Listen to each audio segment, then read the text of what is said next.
نحمده ونصلي على رسوله الكريم اما بعد فاعوذ باللہ من الشیطان الرجیم بسم اللہ الرحمن الرحیم۔ مجھے آج اس معزز ایوان میں جس موضوع کے الفاظ کو خراج پیش کرنا ہے وہ ہے یوم آزادی۔ سامعین محترم، قوموں کی زندگی میں بعض دن اس قدر اہمیت کے حامل ہوتے ہیں کہ جن کا تذکرہ دلوں کو ایمانی اور جوش و خروش بھرپور کر دیتا ہے۔ پاکستان کی تاریخ میں 14 اگست ایسی ہی اہمیت کا حامل ہے۔ 14 اگست محض ایک دن نہیں بلکہ تحریک پاکستان کے مجاہدین کے بے مثال جذبہ قربانی کا پیغام بھی ہے۔ اس دن کی تاریخی عظمت کے پیش نظر آج وطن عزیز کے ہر شہر اور ہر قصبے کے اندر خوشی و مسرت کا جشن منایا جا رہا ہے۔ میں اس حسین موقع پر آپ سب کو جشن آزادی کی مبارکباد پیش کرتے ہوئے ایک غیر معمولی خوشی محسوس کر رہا ہوں۔ مبارک ہو تمہیں یہ جشن آزادی، مبارک ہو، مبارک ہو تمہیں یہ جشن آزادی، مبارک ہو، خوشی سے ہو گئی ہر دل کی آبادی، مبارک ہو۔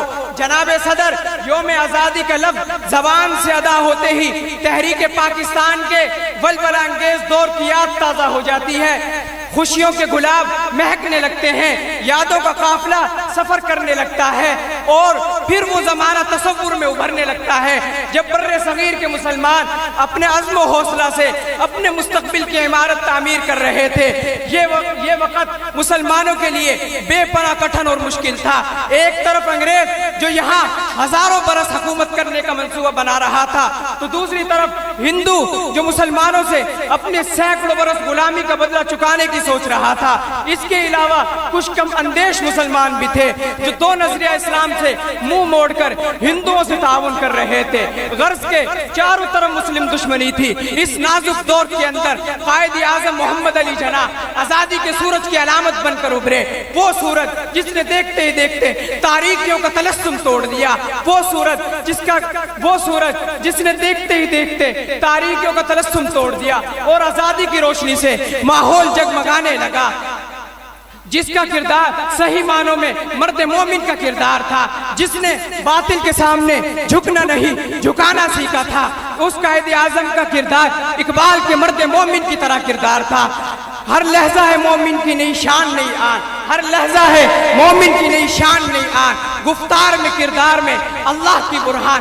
سامعین محترم، قائد اعظم محمد علی جناح نے یوم آزادی کی یوں ملت کی کہ قوموں نے صدیوں کا سفر برسوں میں طے کر لیا اور پھر 14 اگست 1947 کو چشم فلک نے یہ ایمان فروز منظر اپنی آنکھوں سے دیکھا کہ انگریز کا اقتدار حرف غلط کی طرح مٹ چکا تھا اور ہندو سامراج اپنی مسلم دشمنی میں ناکام ہو کر اپنے زخم چاٹ رہا تھا۔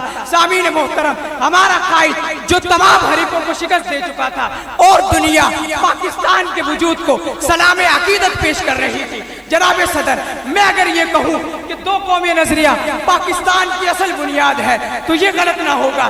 جس نے بر صغیر کے مسلمانوں کو ایک پلیٹ فارم پر جمع کر دیا تھا اور فضائیں پاکستان کا مطلب کیا لا الہ الا اللہ کے پرجوش نعروں سے گونج رہی تھی۔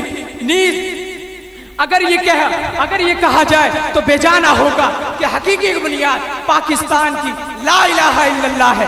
اگر ہم یہ چاہتے ہیں کہ پاکستان ہر لحاظ سے سر بلند رہے تو ہمیں اس کی خوشحالی کے لیے اس کی سیاسی بنیادوں کو مضبوط کرنا ہوگا۔ سامعین محترم، اسلام اس ملک کا مقدر بھی ہے اور اس کے تابندہ مستقبل کی ضمانت بھی ہے۔ نعرے تکبیر، نعرے تکبیر، تاج و تخت ختم نبوت۔ پاکستان کا مطلب کیا؟ پاکستان کا مطلب کیا؟